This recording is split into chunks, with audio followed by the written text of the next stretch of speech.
இந்தியால ஒரே ஒரு நாளைக்கு 512 குழந்தைகளுக்கு எதிரான குற்றங்கள் பதிவாகுது. எங்க வெறும் 1 மணி நேரத்துல 7 குழந்தைங்க பாலியல் சித்திரவதைக்கு உள்ளாக்கப்படுறாங்க. அதுல 4 குழந்தைங்க கொடூரமா உள்ளாக்கப்படுறாங்க. இந்த லட்சணத்துல வளரும் இந்தியா, டிஜிட்டல் இந்தியா, அந்த இந்தியா, இந்த இந்தியான்னு சொல்லி மாற தட்டிட்டு திரியும். இந்த போக்சோ சட்டம்னு ஒண்ணு வச்சிருக்கீங்களே, அது என்ன தூங்கிட்டா இருக்கு? நம்ம இந்திய நீதிமன்றங்கள்ல 2,25,000க்கு மேற்பட்ட இந்த போக்சோ வழக்குகள் அப்படியே தேங்கிட்டு இருக்கு. இந்த வழக்க தண்டிக்கப்படுறவங்களுடைய பர்சன்டேஜ் பாத்தீங்கன்னா வெறும் 3-5% மட்டும் தான். அதாவது 100 மிருகங்கள் தப்பு பண்ணா அதுல 95 அறுப்பெடுத்த நாய்ங்க சட்டத்துல இருக்கிற ஓட்டையை பயன்படுத்தி ஜாமீன்ல வெளியில வந்து ஜாலியா சுத்துதுங்க. திரும்ப எங்கெல்லாம் வாய்ப்பு கிடைக்குதோ அங்கெல்லாம் வாய் வைக்குதுங்க. இதே போலதான் நம்ம தமிழ்நாட்டில் நடந்துட்டு இருக்கு. இதுக்கு என்னதாங்க தீர்வு?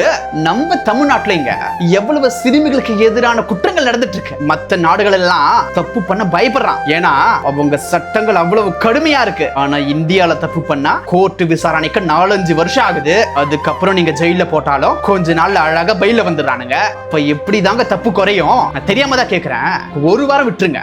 30 நாள்ல இந்த மாதிரி நாய்களுக்கு தண்டனை வாங்கி கொடுக்க முடியாதா? அப்படி என்னங்க பண்ணிட்டு இருக்கீங்க நீங்க தாமதிக்கிற ஒவ்வொரு மணி நேரமும் அங்க ஏதோ ஒரு குழந்தை சித்திரவதைக்குள்ளாக்கப்படுறாங்க. என்னங்க பெருமை இருக்கு இங்க வாழ்றதுல? எங்களுக்கு இந்த இந்தியால வாழ்றது எங்களுக்கு என்ன பெருமை இருக்கு? கேவலமா இருக்கு. ஒரு குழந்தைக்கு கூட உங்களால பாதுகாப்பு தர முடியலனா அப்படி என்ன அரசாங்கம், அப்படி என்ன கவர்மெண்ட்? நீங்களே எதுக்குங்கயா? டிஎம், சிஎம், எம்எல்ஏ, கவர்னர், நீங்களே எதுக்கு? இவ்வளவு பேர் இருந்து என்ன பிரயோஜனம்? கேவலமா இருக்குதுங்க. இந்தியர்கள் சொல்றதுக்கு கேவலமா இருக்கு. எப்ப இந்த சூழ்நிலை மாத்த போறீங்க? எப்ப நாங்க இந்தியர்கள்ரா அப்படின்னு சொல்லி நெஞ்ச நிமித்தி நடக்க போறோம்? அங்க நடக்குதுன்னு பார்த்துட்டு சும்மா இருக்காதீங்க. இங்கேயோ நடந்துட்டு இருக்கு. இந்த குழந்தைய கொஞ்சம் யோசிச்சு பாருங்க. இந்த குழந்தை உடல் ரீதியா, மன ரீதியா இந்த விஷயத்தை எப்படிங்க அந்த குழந்தை மறக்கும்? இதுவும் சின்ன வயசுல ஏற்படுற இந்த மாதிரியான தாக்கங்கள் மறையறதுக்கு எவ்வளவு வருஷங்கள் ஆகும்? குழந்தை எப்படிங்க ஃபேஸ் பண்ண போகுது இந்த உலகத்தை? நினைக்கிறப்ப ரொம்ப கொடூரமா இருக்குதுங்க. இந்த குழந்தை யார பார்த்தாலும் பயந்தானங்க வரும்.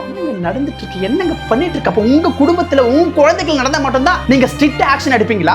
அவங்க மக்கள் பாவம். உங்களை நம்பி ஓட்டு போட்டு உங்களை ஜெயிக்க வைக்கிற உங்க மக்கள் நீங்க அநியாயமா கைவிட்டு இருக்கீங்களே. பார்த்துட்டு சும்மா இருக்கிற ஒருத்தரை கூட அந்த கடவுள் சும்மா விட மாட்டார். இன்னைக்கு அந்த குழந்தைக்கு நடக்குது, உங்க வீட்டுல நடக்கும். தயவு செஞ்சு இதுக்கான ஆக்ஷன்ஸ் நீங்க தீவிரமா எடுக்கணும். இந்த சூழ்நிலைகள் எல்லாம் மாறணும். தயவு செஞ்சு இந்த வீடியோவை எல்லாருக்கும் ஷேர் பண்ணுங்க. ஒரு மாற்றம் நமக்கு தேவை.